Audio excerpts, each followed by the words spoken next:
আমার নাম নাগালক্ষ্মী, আমার বাবার নাম প্রকাশ, আর আমার মায়ের নাম গীতা। ক্যান্সারে মা মারা যাওয়ার পর আমি খুব দুঃখ পাই। আমার মা নেই কেন এইভাবে কষ্ট পেতাম। মাত্র 6 বছর বয়সে নাগালক্ষ্মী তার মাকে হারায়। সে তার মায়ের ভালোবাসা পেতে চাইতো, কিন্তু তার বাবা দ্বিতীয় বিয়ে করলে সে সেই ভালোবাসা আর পায়নি। সৎ মা তার সঙ্গে খারাপ ব্যবহার করে। উনি আমার সাথে বাজে ব্যবহার করতেন, আমাকে মারতেন, রক্ত না বেরোনো পর্যন্ত চিমটি কাটতেন। উনি বলতেন পড়াশোনা করার দরকার নেই, কারণ আমাদের টাকা নেই। নাগালক্ষ্মীকে তার পড়াশোনা বন্ধ করতে হয়। স্কুলে যেতে পারবে না বলে তার ভীষণ খারাপ লাগে। আমার সবসময় মনে হতো যে যদি আমার মা থাকতো তাহলে আমার সাথে এরকম হতো না।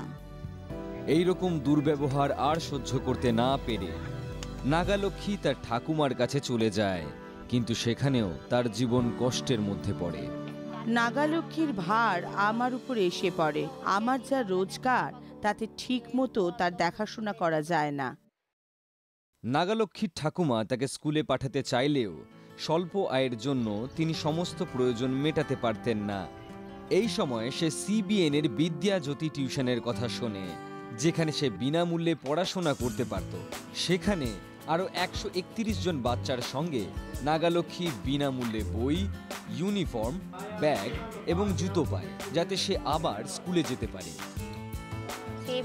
CBN এর লোকেরা এখানে এলো এবং তাকে বই, ব্যাগ, ইউনিফর্ম সব দিয়েছে। এখন সে স্কুলে যেতে পারে। স্কুলে যেতে পেরে সে খুব খুশি। ধন্যবাদ CBN। স্কুলে যেতে পেরে নাগালক্ষ্মী ভীষণই উচ্ছ্বসিত এবং সে ভালোভাবেই পড়াশোনা করছে।